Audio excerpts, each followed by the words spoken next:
Jadi yang nomor 5 tadi kan saya bilang teknologi mulai memanjakan manusianya gitu ya.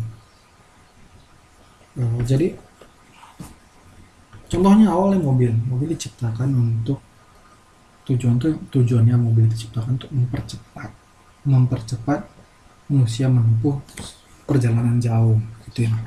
Dulu awalnya menggunakan kuda, ya kan, sekarang sudah ada teknologi namanya mobil ya. Awalnya itu tujuannya mempercepat sampainya manusia itu ke tujuannya gitu. Tapi akhir-akhir sekarang ini ya, kalau dulu bisa dibilang fiturnya si mobil ini hanya ada eh, bahan bakar, mesin, hanya sederhana itu saja. Tapi sekarang mobil itu bukan hanya sekedar transportasi gitu ya. Dengan segala fitur canggih di dalamnya, mobil akan menjadi sebuah indikator status sosial seseorang ya.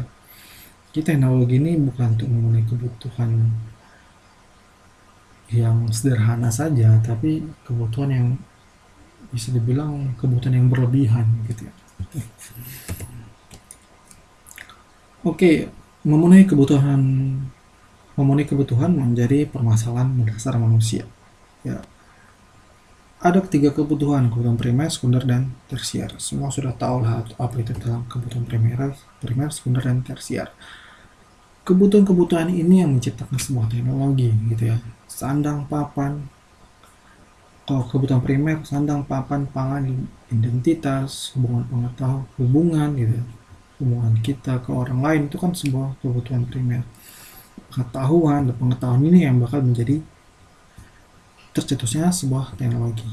Pekerjaan, privasi, komunikasi, kasih sayang, kesehatan, keamanan, keselamatan, ketentraman, pengakuan, ini adalah sebuah kebutuhan primer.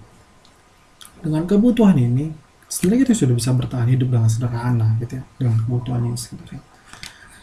Tapi kebutuhan primer yang bakal menunjang semua kebutuhan ini menjadi lebih cepat gitu ya.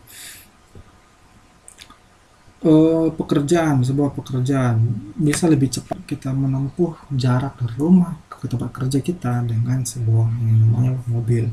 Mobil adalah kebutuhan sekunder ya. Transportasi, rekreasi itu kebutuhan sekunder.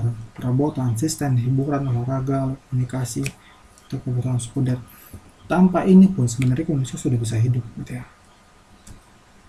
Hanya mungkin berjalan lebih lambat gitu. Ada asisten di rumah tangga, ada asisten rumah tangga membuat semua lebih cepat. Kita bisa mengerjakan yang lainnya karena pekerjaan rumah sudah ada yang menghandle gitu. Hiburan, kenapa hiburan itu jadi hiburan sekunder? Ya, penat bekerja, akhirnya seseorang mencari hiburan untuk merelakskan otaknya. Olahraga, alat komunikasi juga iya. Tapi yang membuat semuanya menjadi lebih lagi adalah kebutuhan tersiernya manusia. Kalau di sini bisa dibilang tersier ini tujuan untuk menaikkan derajat sosial di masyarakat. Ya, itu kebutuhan. Semua sama, semuanya ada di kebutuhan primer, semuanya ada di kebutuhan sekunder. Yang membuat bedanya kata terakhirnya di setiap kalimat ini.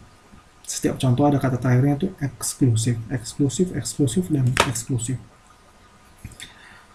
Alat komunikasi ya. Kalau sekedar hanya untuk menelpon, kirim SMS, saya kira kalau HP Nokia yang sederhana juga sudah bisa ya. Tapi bisa tidak sekarang handphone, wow, nggak terkejar teknologi handphone sekarang. Perabotan kursi, lemari, semuanya ada yang sederhana. Tapi manusia ingin membuat hidupnya lebih eksklusif, lebih dipandang orang, lebih pengen dihormati, lebih bergengsi, makanya semuanya menjadi eksklusif. Ini ada sumber satu lagi tentang sejarah perkembangan teknologi. Toffler dari bukunya di tahun 1980, dia membuat juga ada gelombang-gelombang sejarah perkembangan teknologi. Yang pertama, masyarakat pertanian menggunakan baterai alami atau living battery. Bercocok tanam cukup untuk keluarga, untuk bisa bilang ya cukup untuk keluarga, cukup untuk kebutuhan sehari, belum ada berpikir untuk menjual gitu ya. Pasar tidak terlalu penting gitu ya, karena kenapa? Karena mereka sudah bisa mencukupi dirinya sendiri. Keluarga pengertiannya keluarga besar gitu. Bukan hanya bapak, ibu, dan anak, tapi cucu, cicit semua dibilang keluarga gitu ya. Sampai ke eyang-eyangnya semua dibilang keluarga gitu. Maksudnya lebih intens ya, walaupun sepupu gitu ya, kita sepupuan aja bisa dibilang sepupunya sepupu jauh, sepupu dekat, sepupu satu kali, sepupu dua kali, dan lain-lain lainnya. Kalau dulu bilang keluarga ya keluarga gitu. Berkomunikasi dengan ngobrol tatap muka, face to face gitu ya.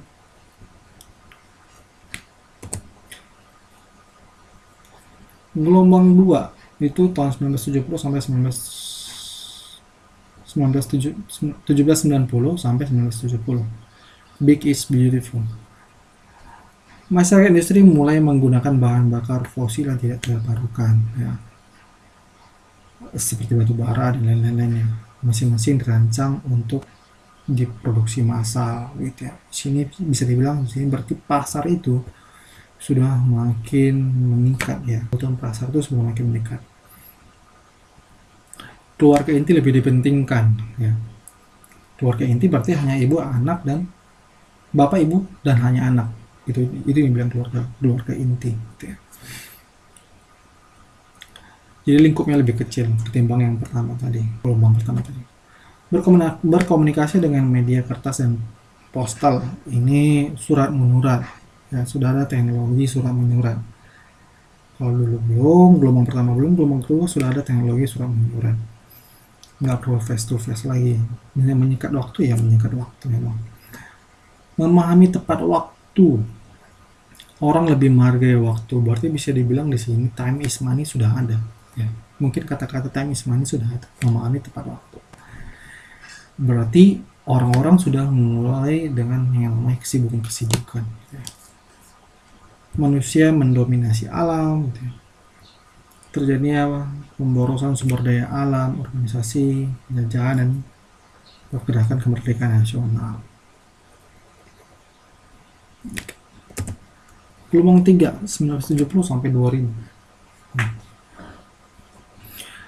Ciri-ciri utamanya itu masyarakat mensintesis ciri gelombang 1 dan 2. Sedikit-sedikit ada mereka mensintesis gelombang 1 dan 2. Mulai menggunakan energi terbarukan. Seperti apa? Cahaya matahari ya. Terus panas bumi gitu. Proses manufaktur beralih ke biofaktor. Ini bisa dibilang manusia mulai sadar akan lingkungan gitu ya. Konsumen memproduksi barang sendiri, terjadi diurbanisasi karena telekomunikasi dan transportasi semakin baik, menonjolkan keterkaitan yang menyeluruh, globalisasi dan keanekaragaman, hemat bersumber daya alam. Bisa dibilang di gelombang ketiga ini orang-orang sudah sadar dengan teknologi yang merugikan lingkungan gitu ya. Orang-orang sudah sadar bahwa lingkungan itu teknologi tidak boleh, alam tidak boleh dirusak oleh teknologi gitu. Perubahan sosial yang telah atau sedang dan akan terjadi. Ini sebenarnya ada tiga kolom, 1, 2, dan 3. Yang pertama itu pertanian, kemudian menjadi industrial, dan menjadi pasca industrial. Dari awalnya primitif, jadi modern, dan menjadi pasca modern. Ini bisa dibilang ini yang telah terjadi, ini yang sedang terjadi, dan ini yang akan terjadi. Dulu Indonesia dijajah, sekarang sudah merdeka, dan bakal menjadi ada yang namanya pasca kemerdekaan. Kita belum tahu gimana sih ini yang namanya pasca kemerdekaan itu. Yang dulunya pasarnya lokal menjadi pasar nasional, berubah menjadi global gitu. Ini kalau kita contohkan